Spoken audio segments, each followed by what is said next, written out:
Hey, what's up, everybody? My name's Byron Nash, and this is my buddy Jack. Welcome back to Bridging the Gap.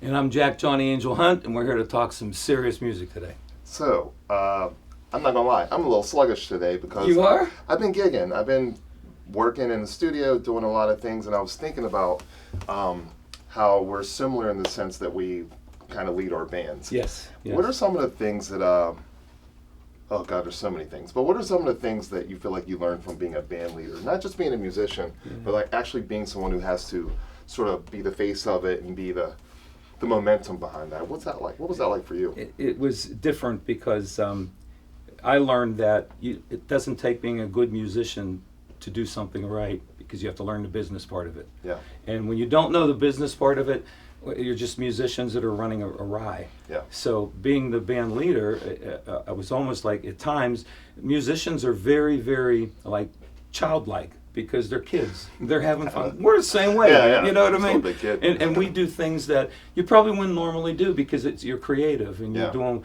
And so you have to keep pulling them back and making sure that everybody's on the same page and this and that. Because once you get them on stage, I mean, that's why they're there. They're killers, you know. So, but it's the behind the scenes and the regular things and the keeping the business part of it together. I learned a lot. For me too, you know, one, it helped, just being a musician in general helped me become more organized. But then thinking about schedule and, but more than anything, my dad always said this too, like if you're like a manager somewhere, you're not managing people, you're managing personalities. And I find that that's the toughest part. It's like, all right, how do I make sure that, you know, the drummer is feeling okay when we get in the studio, because he's the one that needs to be the most relaxed so we can get these takes. But also, this person has this demand, and how do we make this all work together for the greater cause of the music, you know? I'm with you on that. And the other thing you have to manage a lot is the egos. Yeah. There's not one good musician I know doesn't have an ego, and that's what keeps you going and motivated. You know?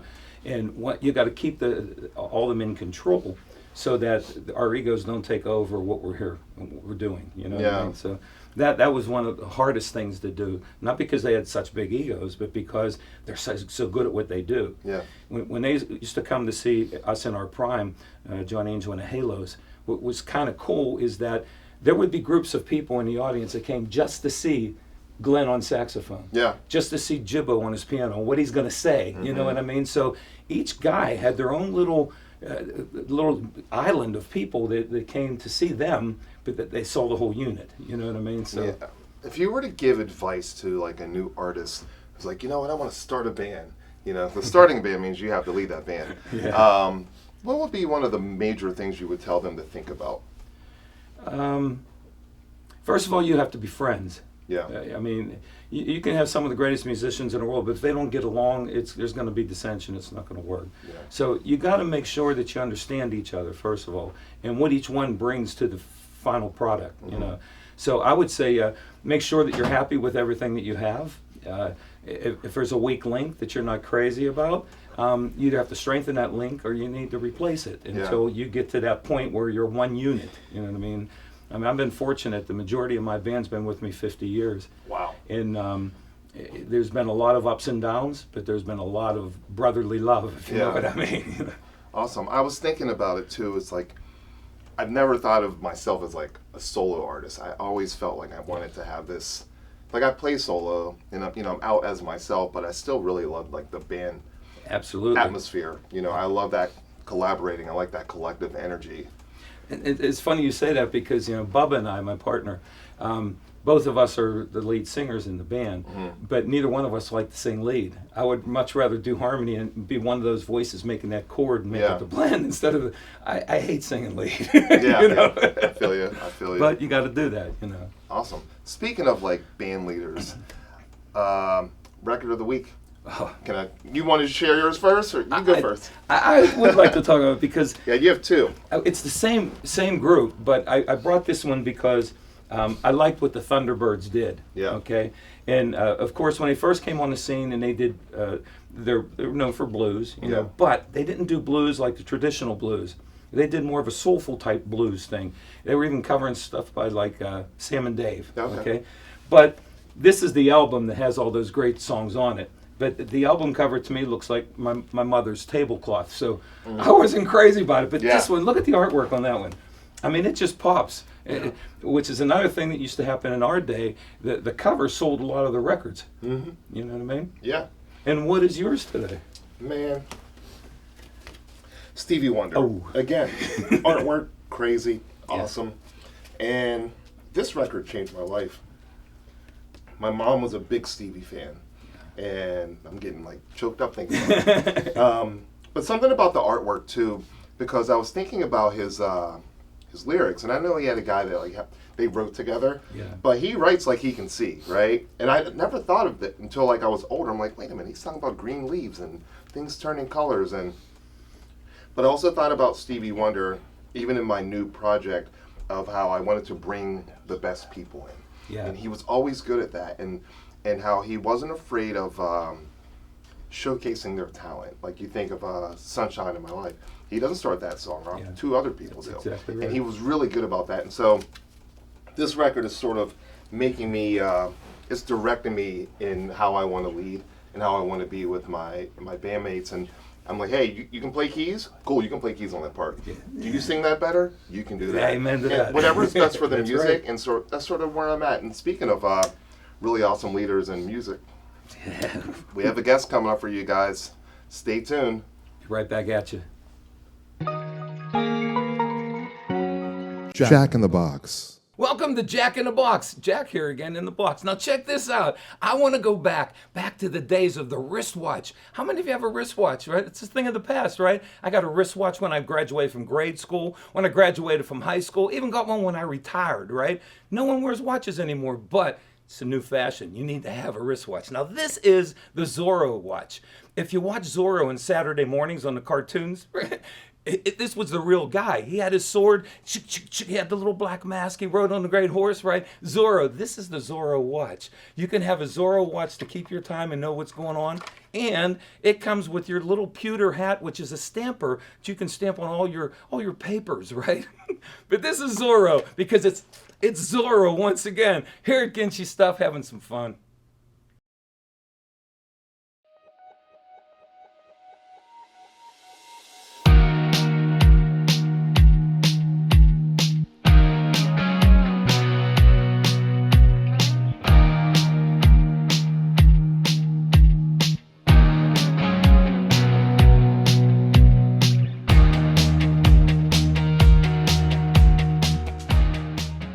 Welcome back. I want to introduce you to my buddy right here, Mr. Clinton Clegg. And you got to hear some of he got some stories I'm going to tell you. Clinton's one of our most celebrated musicians in the city. Band's touring, doing a bunch of things, and man, good to have you on the show. Yeah, thanks. Great to be here. I met you like in your mid-career, right? Tell me when you first started. Well, I was, probably around 12 years old. I ran into an acoustic guitar and just kind of started sitting around with friends and having jam sessions or whatever, and just kind of learning my way around that. And tried, but actually it goes back to third grade. I played the cello. That was my first instrument. Cello, carry that around. Yeah. It is. But then eventually got into, just playing acoustic and playing around with friends, and then a bunch of different what I'd call garage bands through the years, and then eventually arrived at this place with the Commonheart where it kind of became the real focus, and we're trying to do something legit. And your band is killer, by the way. Thank you. It's got such a cool sound to it, because you guys are soulful, you're bluesy, and your voice changes everything, man. It's I love it. I love what you're doing. All the different sounds are kind of just they represent every piece of what we grew up listening to, in little ways, and it kind of shines in different moments. And that was the goal, anyway. And that's Pittsburgh. Yeah. I mean, that's really the way the Burgh works. I mean, little neighborhoods and communities, and everyone brings their part to which is nice. Yep. Having been that you've done all these different styles of bands over the years, and now you have this, what are some of the things that you think are like valuable lessons that you learned that, with you being like the lead singer, I kind of view you as the leader, what are some of the lessons that kind of came from that to get, all those bands to get to this point? Yeah. I think it kind of speaks to something that Jack mentioned earlier to be friends. Yeah. And that is such an important part of having a band. No matter if it was when I was in my younger years, I had a rap metal band. Mm-hmm. We were called the Numerous Cats.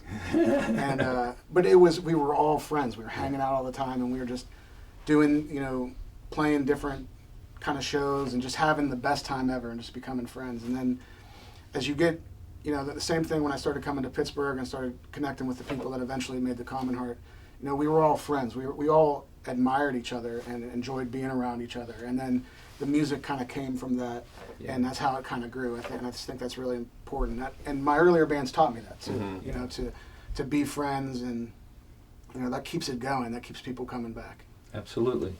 What part of the business end do you feel like you've gained the most knowledge with being in the Commonheart for what the scale of where you guys are right now?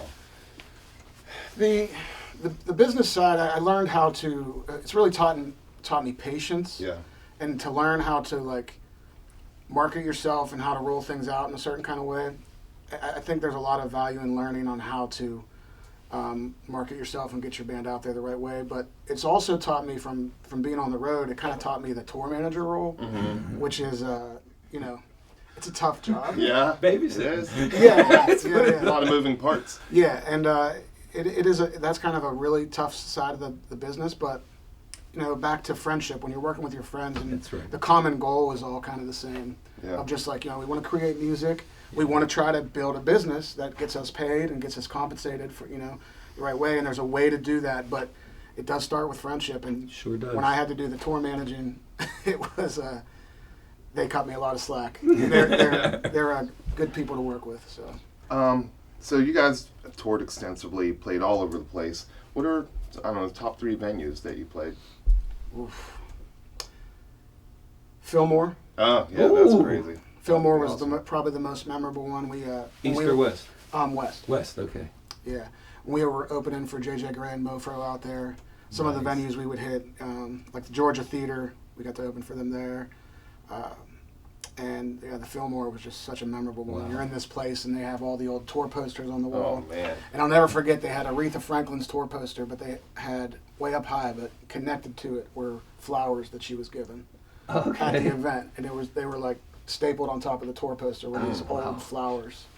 Amazing. It was such a beautiful place, and it had such a feel, and you could feel the history. Wow. Nice. Yeah. So what's next? What's happening? Right now, it's all about the new record. Yeah. We got a new album coming out. We don't have an exact date yet, but it's probably going to be midsummer. Okay. I'm in the final days of mixing right now. Then we got to get it mastered, and we're really excited to get it out. We have 12 new songs, and everything's kind of focused in on that right now. I'm glad you said our new album in vinyl. Oh yeah. Yeah. I'm still old school, and I collect vinyl. On my radio show, I do nothing but vinyl. So. It's an interesting subject. I don't know. I'm in that phase where we're prepping to put this out, and I'm asking myself, do we make CDs again? Do we just do vinyl, or is this all just going to be digital files that we pass around? But there's no way I'm not doing vinyl again because I just love it so much. I have a poster in my studio at the house, and it says, when you get together with your friends, do you show them your MP3 collection, or do you show them your vinyl? Right. That's actually a good one. That's a good one. For sure. So we have a section here where it's something old, something new, something treasured, something true. You want to start it off? All right, since I'm old, we'll say... That wasn't why I pointed at you. That's just so I wouldn't forget the order. It works. Clinton, something old. I thought about all these. Oh, good. That's good. That's good. I made notes. I wanted to bring up my house because being in this neighborhood here today, and I live right up the street in Brighton Heights, and kind of when I walked in today, we all kind of realized how close we all live together and how the community is around here and how great it is. And I was thinking about how to answer this old question, and I was like, I started going down a rabbit hole of looking up when my house was built. So it's built in 1920. And the same gentleman, his name was Sorenda, he built the 2 houses up and 2 houses down, all the same kind of style. Yeah. So that's my old. It's my house. Find that a lot in there. Yeah. Old brick house. Okay. Something new. Brand new record. Yeah. I mean, that seems like the best thing, right? Yeah, it's like my driving force right now. I'm in total last days of almost near the finish line, and it's been focused. Yeah, I'm actually listening to it so much, so it's kind of, I'm driving myself crazy with my own voice. Yeah. I'm actually super over it. Yeah. That happens. Most artists say that. Yeah, you have one of those days, and it's just like, oh man, did I you know, but you got to dive back in. You got to focus. You got to You make do. sure it's just the way you want it, because once you put it out there, It's there. it's there. Yeah. Something treasured. Man, I had trouble with this one too. So, something treasured that I carry with me everywhere I go is, now this might be kind of corny. I'm not trying to get points with my wife, I swear. Uh-oh. No, But it's I mean, my I wanna wedding. get them. It's my wedding ring. So my wedding ring split. I keep it in my pocket in a little pouch that she got me, and it's split in half. Now, when I bought it on Amazon on Cyber Monday, it was 85% off. It was a $100 ring. It was supposed to Wow. be indestructible, right? I got 85% off for the Cyber Monday, and then an additional $10 off for signing up for an Amazon credit card. So I like to tell this story because my wedding ring cost $5. $5, man. It's Nice. And my wife's did not. Oh, yeah, We'll leave that at yeah. that. Yeah. Someday in the future show, I got to tell you about my wedding rings. Okay. I don't have any. Notice I said rings. Yeah, nice. All right, and something true. I try to remind myself every day that you just have to be honest with yourself and keep positive, even in the Yeah. most down moments. And Yeah. we've just gone through an incredible couple years of Yeah. hard times, but using positivity to stay focused on music or, you know, a relationship or, you know, anything in your life. Just being positive about it, it motivates me and it keeps me going. It keeps me That's Same. focused. Same. I love that. Awesome. Well, what do you say we get together and do a little jam, man? I'm all about it. I would Yes. like to do that. Stay tuned, guys.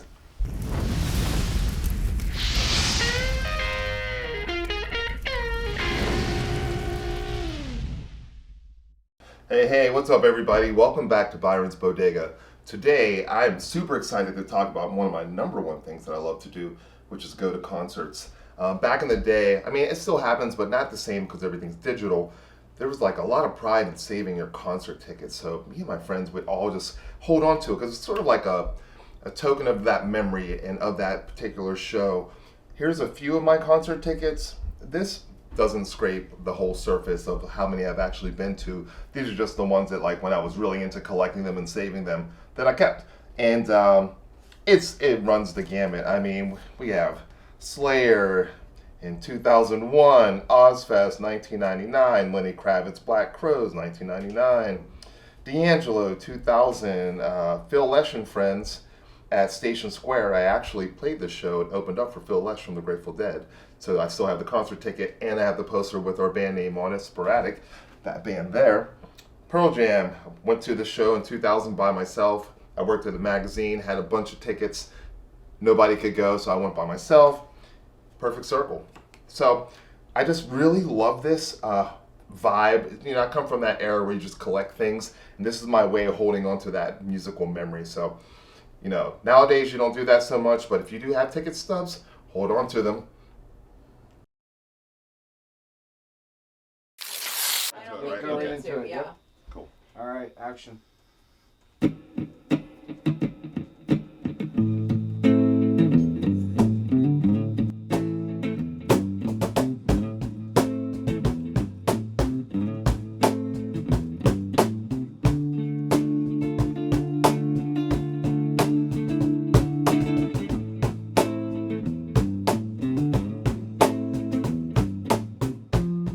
All right, baby.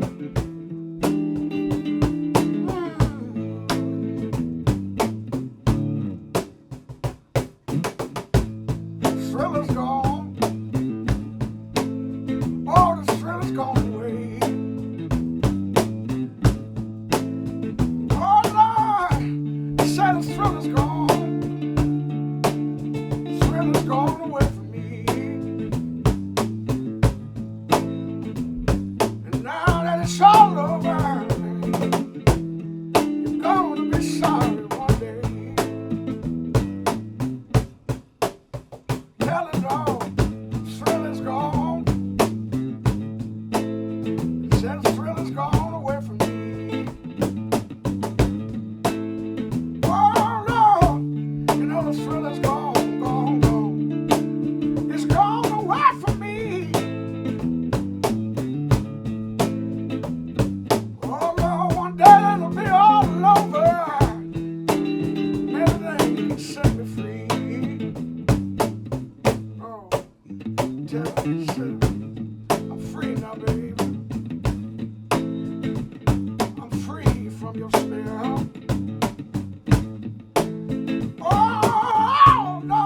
free, free, free now. Don't you know I'm free from your spell?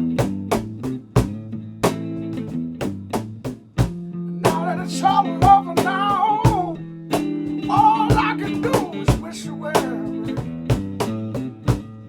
All I can do is wish you well. All I can do is wish you well. Yeah, you know all I can do, all I can do, all I can do is wish you well.